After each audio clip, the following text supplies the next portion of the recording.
Historic Big Dome, ABS-CBN Sports proudly brings to you round 2 of the fiercest rivalry. It's Salle versus Ateneo in season 73 of the UAAP.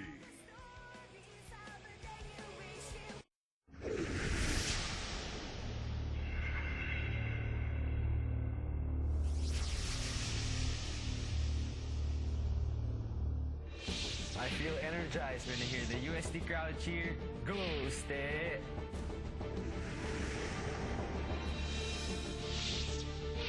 It always brings me great pride to represent my school, UP. Ang sarap ng pakiramdam, walang tatalo sa samahan. Wala akong takot, sino man ang kalaban. I just get goosebumps When I salute the crowd after a big play. Buo ang loob ko sa bawat laban. Ang tunay na warrior, matibay ang puso. Nothing beats playing inside a jam-packed arena against your arch rival. There are many stories to see, hear, and feel in the UAP.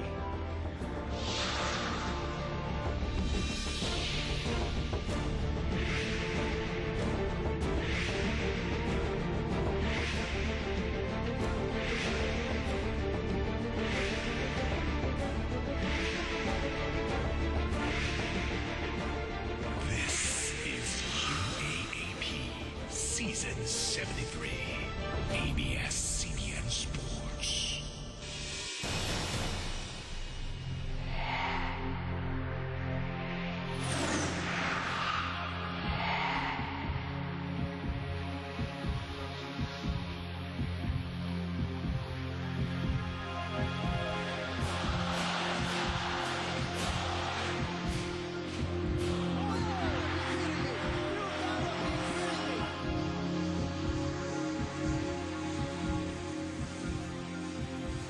It's never too late. Cold-blooded three. It's never too early for a good rival. It's never too early for Ateneo versus Salle.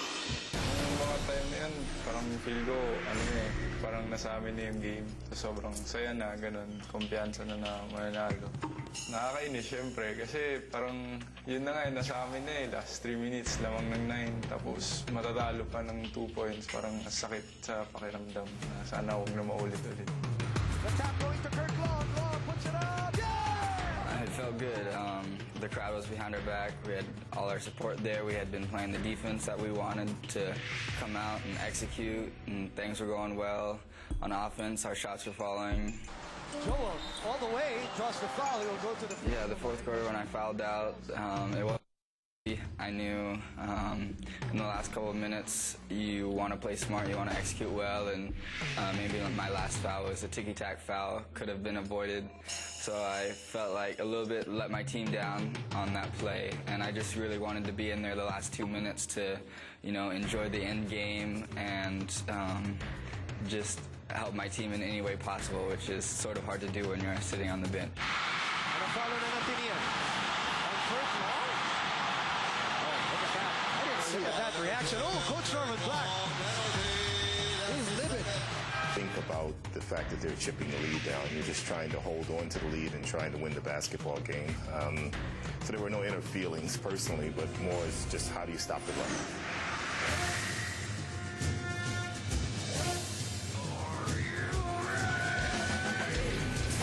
Bad execution, but they save it on the secondary attempt.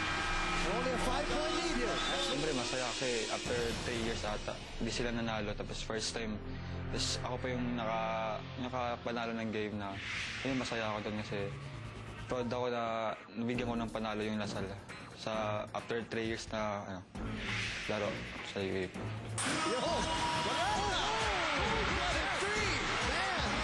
For me, parang nagulat yung team. They made a run, even though na 9-point lead na yung sa fourth quarter. For us, laban pa din kahit anong mangyari. So, blessed din kami na nabigyan kami ng opportunity na makahabol, tapos hindi namin pinabayaan. One rookie with them. Barata again. Got it! Oh, man.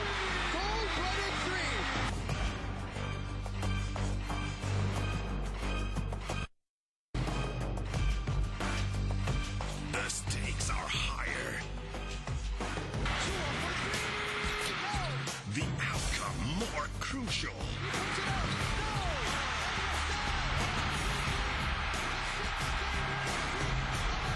Are you ready for round 2?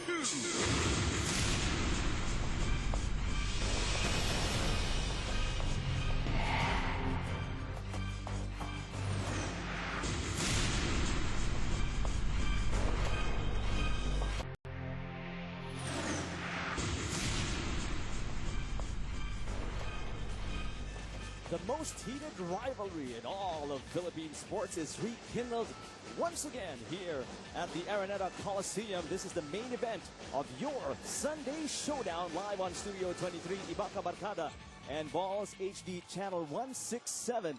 It is the 7-2 Ateneo de Manila Blue Eagles, the back-to-back defending champions, taking on the 6-3 De La Salle University Green Archers. Hi everybody, thanks for tuning in to us on Studio 23 and Balls HD Channel 167. I'm Eric Depan alongside Mark Molina. And Eric, you know, it's always a big day or a big game whenever Ateneo plays La Salle. But even more so today because of the implications this game has on our team standings. And let's look at Ateneo first. Ateneo right now with a victory can practically clinch a slot in the Final Four, number 1. Number 2, they get sole possession of second place. And what does that mean? If they continue to hold on to that, that means twice the beat advantage in the Final Four. And perhaps maybe most importantly here for Ateneo, they avoid getting swept by La Salle this year. A 0-2 outing against La Salle this year could be considered disastrous for the defending back-to-back champions. Now let's pull back a little bit and you know, check out the history between these two teams. 64 times they've met since 1986, and De La Salle University has won 34 of those games, while Ateneo only 30. And the 34th win of De La Salle came last July 24 when they took down Ateneo. 3:55 remaining in the fourth, 9-point lead for Ateneo, 13-1 run for La Salle, and that changed it all for the Green Archers. But Ateneo has improved a lot since then. They have become the second best scoring team in the league at 72.6 points a game, and also second best field goal shooting team at just under 46%, and that's all due to these guys. Well, Ateneo is showing that it can score from a lot of players this season. No longer just Eric Salamat or just Nico Salva, who, by the way, struggled in that game against La Salle in the first round.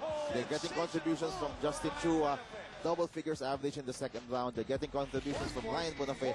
Finally, Ryan Bonafé, 13 points per game in the second round. And Eman Monfort, 16 points per game here in the second round. These three people will be critical for Ateneo this year. Look at the difference, first round and second round for these three guys. These three provide the necessary support needed by Eric Salamat, needed by Nico Salva, and also Kirk Long. And together, Ateneo, they don't have that big scorer anymore in Raba Alusaini, so they need to spread out that offense for their offense to be more effective. Now, Ateneo coming into this game is 0-1 against De La Salle University in Season 73 of the UAAP. Now, let's bring in Jessica Mendoza to find out how Coach Norman Black has prepared for this second meeting. Yeah, Eric, I actually spoke to Coach Norman Black. I asked him, you know, how we can avoid what happened with La Salle last time. And he told me that it's really difficult to compare two games, that each game is played very differently. But there are some things that they can improve on today. And in particular, he wants to see Ateneo break La Salle's press and break it to score. He said that it's extremely important for them to execute their half-court offense, you know, not to let time run out on them and not to deviate from the system at all. So, you know, Coach is really gunning for that solo second spot in the twice-to-beat advantage. And of course, they all want to see a different ending to Ateneo La Salle. All right, thank you, Jessica Mendoza. We'll put the spotlight on De La Salle University when we come back after these.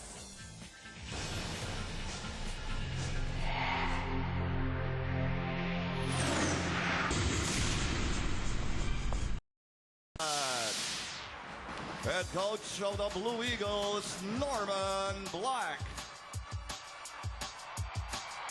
And now, celebrating their centennial 100th year anniversary next year, here are this year's gracious hosts, the De La Salle Green Archers. At power forward number 5, Maui Villanueva. Shooting forward number 10, Joshua Webb. Center number 18, Pablo Paredes. Point guard number Surprise starter for the Blue Eagles is Nico Salva, while Long and Salamat are the staples since the beginning of the season for Coach Norman Black, while for Dinda Pumaran's Green Archers, you have the consistent starters, Webb, Villanueva, Atkins, and Tolentino. That's right, usual starting five here for LaSalle. I can't remember Salva and Buenafe starting the same game for Ateneo, but Norman Black, knowing the importance of this game, he has his best five, at least offensively, starting this game for him. And Salamat and Long will share point guard duties here in the backcourt for Ateneo against this vaunted De La Salle pressure defense. Now, you spoke about the defense of LaSalle. Mark, they have slowly developed their defense this season as well, becoming the second best defensive team under Ateneo, allowing 62.8 points a ball game for the opposing team. You're right, Eric. That's the reason why. There's a reason why these two teams are in the top four. Ateneo number 2 right now, LaSalle number 4 right now. It's because they play good defense. You mentioned Ateneo number 1 as far as points given up is concerned, and De La Salle number 2. Eric Salamat inside to Chua. A mind-blowing 76% shooting from the field for Justin Chua in this season. And he has made a lot of those shots in that range, 12 to 15 feet. He has been very effective this year for Ateneo. Early jitters for Chua, forcing him to miss his first attempt this season. Atkins, the leading scorer of De La Salle.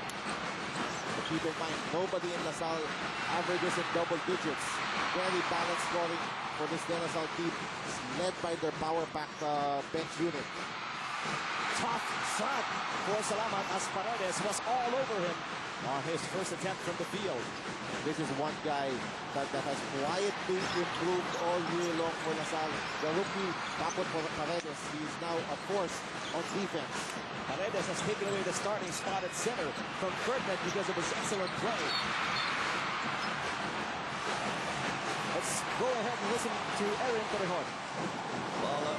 You know what, guys? I felt as if I was experiencing deja vu in the dugout earlier as I saw the same serious faces, and I felt the exact same tension as the last time the boys went up against their rivals. A clear sign that the boys know exactly how important this game is, not just for school pride, but also in the team standings.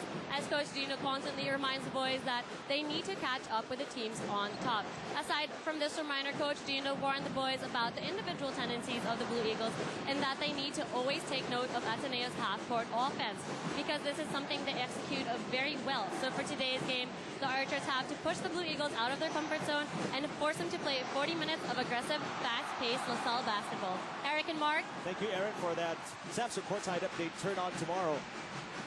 Coach Dinda Pumaran really focused on defending the offense of Ateneo. As you take a look at the foul committed on Chua on our Samsung instant replay. Samsung turn on tomorrow. That foul was called against Webb. But really, a lot at stake for LaSalle in this game. A lot of people are saying that LaSalle is exceeding expectations at 6-3 right now. But with a win today, coupled with that Adamson loss yesterday, a win today will propel LaSalle to a 3-way tie for second place. They will be at 7-3 together with Ateneo and Adamson. What does that mean? That means they will be in play for a possible twice-to-beat advantage with 4 games left in the season. Now, let's look at the other picture, Mark. What if Ateneo wins today? What are the implications in the team standings? Will it be for the defending champions? Well, they will solidify hold of second place, and LaSalle will fall to 6-4. So for Ateneo, they will formally enter the final four, number 1. And number 2, and perhaps more importantly, they will be in solo second place. And for more about Ateneo, let's listen to Jessica Mendoza. Eric, focus is the name of the game for the Blue Eagles today. During the Mass at the dugout earlier, Father and I spoke of the Gospel of Luke and striving to enter the narrow